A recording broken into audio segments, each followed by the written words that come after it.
നമസ്കാരം. ആനിമല്ലു വാർത്താവലോകന പരിപാടിയിലേക്ക് സ്വാഗതം. നിങ്ങൾ തന്നുകൊണ്ടിരിക്കുന്ന എല്ലാ സപ്പോർട്ടിനും നന്ദി അറിയിച്ചുകൊള്ളുന്നു. ഈ ആഴ്ചത്തെ പ്രധാന വാർത്തകളുമായി ശ്രീകുമാർ കുറുക്കൻമൂലയെത്തുന്നു.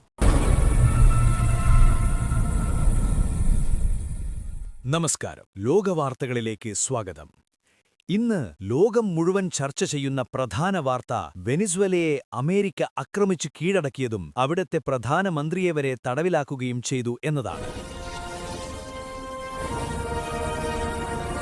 അതിന് നമ്മുടെ ലോകരക്ഷകനായ ട്രംപണ്ണൻ പറയുന്ന കാരണം വെനിസ്വേലയിൽ ജനാധിപത്യമില്ല, മയക്കുമരുന്ന് വിൽപ്പനയാണ് എന്നൊക്കെയാണ്. പക്ഷേ ക്ഷീരമുള്ളൊരു അകിടിൻ ചുവട്ടിലും എണ്ണ തന്നെ അമേരിക്കയ്ക്ക് കൗതുകം എന്നാർക്കാണറിയാത്തത്? എണ്ണയുള്ള രാജ്യങ്ങളോട് അമേരിക്കയ്ക്ക് എന്നുമൊരു പ്രത്യേക സ്നേഹമാണ്. ഒരു സ്വതന്ത്ര രാഷ്ട്രത്തിലേക്ക് ഇടിച്ചുകയറി ഗുണ്ടായിസം കാണിച്ച അമേരിക്കയുടെ നടപടി ഒരു കമ്മ്യൂണിസ്റ്റ് രാജ്യത്തോടായതുകൊണ്ട് മാത്രം രോമാഞ്ചം കൊണ്ട് ട്രംപിന് ജയ് വിളിച്ചുകൊണ്ടിരുന്ന ഇന്ത്യൻ മിത്രങ്ങൾ പക്ഷേ അണ്ണന്റെ അടുത്ത ഭീഷണി കേട്ട് അണ്ണാക്കിൽ പിരിവെട്ടിയിരിക്കുകയാണ്. കാരണം നമ്മുടെ പ്രധാനമന്ത്രി 56 ഇഞ്ച് മോഡി സാറിന് നേരെ ഒരുമാതിരി സിനിമാ സ്റ്റൈൽ വിരട്ടൽ നടത്തിയിരിക്കുകയാണ് ട്രംപ്. റഷ്യയിൽ നിന്ന് ഇന്ത്യ എണ്ണ വാങ്ങുന്നതിൽ ഞാൻ ഹാപ്പിയല്ലെന്നും എന്നെ ഹാപ്പിയാക്കണമെന്ന് മോഡിക്ക് അറിയാമെന്നും വരെ പറഞ്ഞുകളഞ്ഞു ട്രംപ്. മൈ ബ്രണ്ട് ട്രംപ് എന്നൊക്കെ തള്ളി സെൽഫിയും എടുത്ത് ഗമ കാണിച്ച് നടന്ന മോഡിക്ക് അമേരിക്കൻ പ്രസിഡന്റ് കൊടുക്കുന്ന ഈ ബഹുമാനം ഇച്ചിരി കടന്നുപോയില്ലേ എന്നാണ് ആത്മാഭിമാനമുള്ള ഇന്ത്യക്കാർ ചോദിക്കുന്നത്.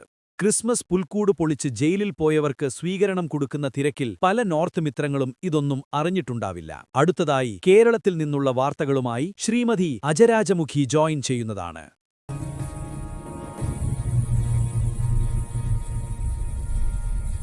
നമസ്കാരം. ഈ ആഴ്ചയിലെ കേരളത്തിൽ നിന്നുള്ള പ്രധാന വാർത്ത ശബരിമലയിൽ നിന്ന് തന്നെയാണ്.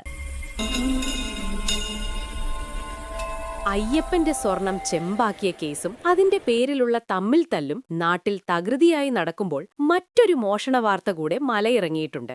ശബരിമലയിൽ ഭക്തർക്ക് കൊടുക്കാൻ വച്ചിരുന്ന 16 ലക്ഷം രൂപയുടെ നെയ് കാണാനില്ല. ഒരു വശത്ത് സ്വർണപ്പാളികൾ അടിച്ചുമാറ്റുമ്പോൾ മറ്റൊരു വശത്ത് നെയ്യും ശർക്കരയും ഒന്നും ആരും ശ്രദ്ധിക്കില്ലെന്ന് കരുതി കാണും.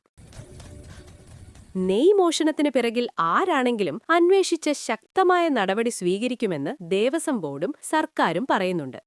ശബരിമലയിൽ നിന്നും വരുന്ന വാർത്തകൾ കേൾക്കുമ്പോൾ ആനി മല്ലുവിന് ഒന്നേ പറയാനുള്ളൂ: അയ്യപ്പാ, നിന്നെ നീ തന്നെ കാത്തോണേ. ഇനി പറയാനുള്ളത് കേരള രാഷ്ട്രീയത്തിൽ കോലാഹലം സൃഷ്ടിച്ച ഒരു ജെട്ടി കഥയാണ്. പ്രേക്ഷകർ പേടിക്കണ്ട, സർട്ടിഫിക്കറ്റ് കഥയല്ല. നമ്മുടെ മുൻ ട്രാൻസ്പോർട്ട് മന്ത്രിയും തിരുവനന്തപുരം MLAയുമായ ആന്റണി രാജു ഒരു ജെട്ടി കേസിൽ അകത്തു പോകാൻ ഒരുങ്ങുകയാണ്. സംഭവം ഒരു 30 വർഷം മുമ്പുള്ള കേസാണ്. അന്ന് നമ്മുടെ രാജു സാർ ജൂനിയർ വക്കീലായി ജോലി ചെയ്യുകയായിരുന്നു. അക്കാലത്ത് അടിവസ്ത്രത്തിൽ ഒളിപ്പിച്ച് ലഹരി കടത്തിയ കേസിൽ പിടിയിലായ ഒരു ഓസ്ട്രേലിയൻ പൗരനെ രക്ഷിച്ചെടുക്കാൻ തൊണ്ടി മുതലായ ജെട്ടി നമ്മുടെ ആന്റണി സാർ ചെറുതായൊന്ന് എക്സ്ചേഞ്ച് ചെയ്തു. സായിപ്പിന് പാകമാവാത്ത ജെട്ടി കോടതിയിൽ കാണിച്ച് രാജു സാറും ടീമും പുള്ളിയെ രക്ഷിച്ചെടുക്കുകയും ചെയ്തു. പക്ഷെ വേറൊരു കേസിൽ പിടിയിലായ സായിപ്പ് ഈ ജെട്ടിക്കഥ പുറത്തു പറഞ്ഞു. അതോടെ കേസ് രാജു സാറിന് നേരെ തിരിഞ്ഞു. എന്തായാലും 1 മാസം കൊണ്ട് മേൽക്കോടതികളിൽ പോയി കേസിൽ നിന്ന് ഊരിയില്ലെങ്കിൽ ആന്റണി രാജു 3 വർഷം ജയിലിൽ പോകേണ്ടി വരുമെന്ന് ഉറപ്പാണ്. ഈ അവസരത്തിൽ ജെട്ടി പുറത്തിട്ട് നടക്കുന്ന നമ്മുടെ സ്വന്തം സൂപ്പർ ഹീറോ ഡിങ്കൻ ചേട്ടനോട് ഒരു കാര്യം ഓർമ്മിപ്പിക്കുന്നു: ജെട്ടിയൊക്കെ സ്വന്തം ഉത്തരവാദിത്വത്തിൽ സൂക്ഷിക്കുക. അടുത്തതായി ഓസ്ട്രേലിയയിൽ നിന്നുള്ള വാർത്തകളിലേക്കും വിശേഷങ്ങളിലേക്കും കടക്കാം.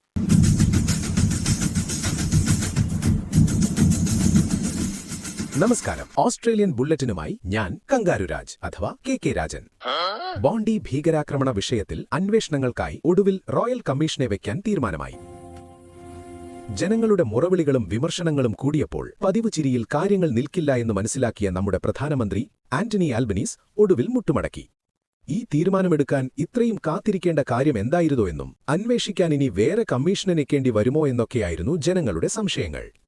കഴിച്ചിട്ട് ഇറക്കാനും വയ്യ, മധുരിച്ചിട്ട് തുപ്പാനും പറ്റുന്നില്ലാന്ന് കേട്ടിട്ടില്ലേ? പക്ഷേ ഇവിടെ ഓസ്ട്രേലിയയിൽ അതങ്ങനെയല്ല. കഴിച്ചിട്ടും ഇറക്കാൻ വയ്യ, മധുരം കൂടിയിട്ട് ഇറക്കാനും വയ്യാത്ത അവസ്ഥ.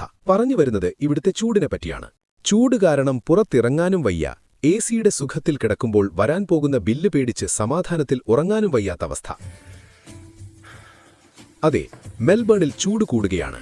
മെൽബണിലും പോർട്ട് അഗസ്റ്റയിലുമൊക്കെ 41-46 ഡിഗ്രിയൊക്കെയാണ് ചൂട് രേഖപ്പെടുത്തുന്നത്. വിക്ടോറിയക്കാർ ഇപ്പോൾ വീടിന് പുറത്തിറങ്ങുന്നത് തന്തൂരി ചിക്കനാകാനാണോ എന്ന് സംശയിക്കേണ്ട അവസ്ഥ കൂടി വന്നു ചേർന്നിട്ടുണ്ട്. ഈ അവസരത്തിൽ കാട്ടുതീയുണ്ടാകാനും അത് വ്യാപിക്കാനും സാധ്യത കൂടുതലാണെന്ന് ഞങ്ങളുടെ റിപ്പോർട്ടർമാർ വിവരം തരുന്നുണ്ട്. ഈ സാഹചര്യത്തിൽ വനങ്ങളിൽ കറങ്ങാനും കാറ്റുകൊള്ളാനും പോകുന്നവർ ശ്രദ്ധിക്കുക. ഉള്ള കാറ്റ് പോകാതെ സൂക്ഷിക്കുന്നത് നന്നായിരിക്കുമെന്ന് പ്രത്യേകം ഓർമ്മിപ്പിച്ചുകൊള്ളുന്നു. ഒന്നാമതേ ദുർബല, അതിന്റെ കൂടെ ഗർഭിണിയുമെന്ന് കേട്ടിട്ടില്ലേ? എന്നാൽ അങ്ങനെയൊരവസ്ഥ കൂടി വന്നു ചേർന്നിട്ടുണ്ട്. Super K flu. സാധാരണ പനിയൊന്നും പോരാഞ്ഞിട്ട് ഇപ്പോൾ ദേ പുതിയൊരെണ്ണം. ഒന്ന് തുമ്മിയാൽ സൂപ്പർ ഫാസ്റ്റിനേക്കാൾ വേഗത്തിൽ അപ്പുറത്തിരിക്കുന്നവന് പനി പിടിക്കുന്ന അവസ്ഥ. കയ്യിൽ എപ്പോഴും ഒരു ടവലോ അല്ലെങ്കിൽ മാസ്കോ കരുതുന്നത് നന്നായിരിക്കും. കൊറോണ കാലത്തെ നൊസ്റ്റാൾജിക് ഓർമ്മകളൊന്ന് പുതുക്കുകയും ചെയ്യാം. ഇതോടെ ചൂടും പനിയും കൊണ്ട് വിയർത്തുരുകിയ ഈ കങ്കാരു ബുള്ളറ്റിൻ അവസാനിക്കുന്നു. പനി പിടിച്ച് കിടപ്പിലായില്ലെങ്കിൽ അടുത്തയാഴ്ച കാണാം. നന്ദി.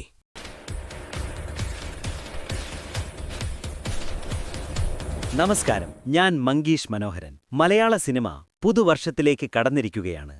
റിലീസിന് തയ്യാറെടുക്കുന്നതും നിർമ്മാണം നടക്കുന്നതുമായ പല സിനിമകളും പ്രേക്ഷകർക്ക് വലിയ പ്രതീക്ഷ നൽകുന്ന ചിത്രങ്ങളാണ്. പെണ്ണ് കേസുകൾ കൊണ്ട് വട്ടം കറങ്ങുന്ന കേരളത്തിൽ ഇനി റിലീസാവാനുള്ളതും ഒരു പെണ്ണ് കേസ് തന്നെയാണ്. നിഖില വിമൽ നായികയായി ഫെബിൻ സിദ്ധാർത്ഥ് സംവിധാനം ചെയ്യുന്ന സിനിമയാണ് പെണ്ണുകേസ്. ജനുവരി 10-ന് സിനിമ തിയേറ്ററിലെത്തും. തമിഴ് താരം വിജയ് രാഷ്ട്രീയ പ്രവേശനത്തിനു ശേഷം തന്റെ കരിയറിലെ അവസാന സിനിമ എന്ന് പ്രഖ്യാപിച്ച ജനനായകൻ റിലീസിന് തയ്യാറെടുക്കുന്നു. സിനിമയുടേതായി പുറത്തിറങ്ങിയ ട്രെയിലർ സമ്മിശ്ര പ്രതികരണം നേടുന്നുണ്ട്. ബാലയ്യ നായകനായ ഒരു തെലുങ്ക് പടത്തിന്റെ റീമേക്കാണ് ജനനായകൻ എന്നത് ചർച്ചയായിട്ടുണ്ട്. എന്തായാലും ഇത്തവണ സ്ഥിരം ഗ്രാമം രക്ഷിക്കൽ കഥ മാത്രമാവില്ലെന്നും ഒപ്പം തന്റെ രാഷ്ട്രീയവും പാർട്ടി പ്രമോഷനുമെല്ലാമായി ഒരു കംപ്ലീറ്റ് പാക്കേജാവും ജനനായകൻ എന്ന് ഉറപ്പാണ്. മറ്റൊരു വമ്പൻ അനൗൺസ്മെന്റ് വന്നത് കന്നഡയിൽ നിന്നാണ്. KGF 2-ന് ശേഷം സൂപ്പർ താരം യാഷ് നായകനാവുന്ന ടോക്സിക്കിന്റെ ട്രെയിലർ പുറത്തിറങ്ങി. മാർച്ചിൽ സിനിമ തിയേറ്ററിലെത്തും. സിനിമയുടെ സംവിധാനം നമ്മുടെ സ്വന്തം ഗീതു മോഹൻദാസ് ആണ്. ഇത്രയും വലിയൊരു ബിഗ് ബജറ്റ് സിനിമയുടെ സംവിധായികയായി ഒരു മലയാളി സംവിധായിക എത്തുന്നു എന്നത് മലയാള സിനിമയ്ക്ക് അഭിമാനിക്കാവുന്ന കാര്യമാണ്. കൂടുതൽ സിനിമാ വിശേഷങ്ങളുമായി വീണ്ടും കാണാം. നന്ദി. ഇതോടുകൂടി ഈ ആഴ്ചയിലെ ആനിമല്ലു ഇവിടെ അവസാനിക്കുന്നു. നിങ്ങളുടെ വിലയേറിയ അഭിപ്രായങ്ങളും നിർദ്ദേശങ്ങളും ഞങ്ങളെ കമന്റുകളായി അറിയിക്കുക. നന്ദി. Aussie Aussie Aussie. ഒയ് ഒയ് ഒയ്.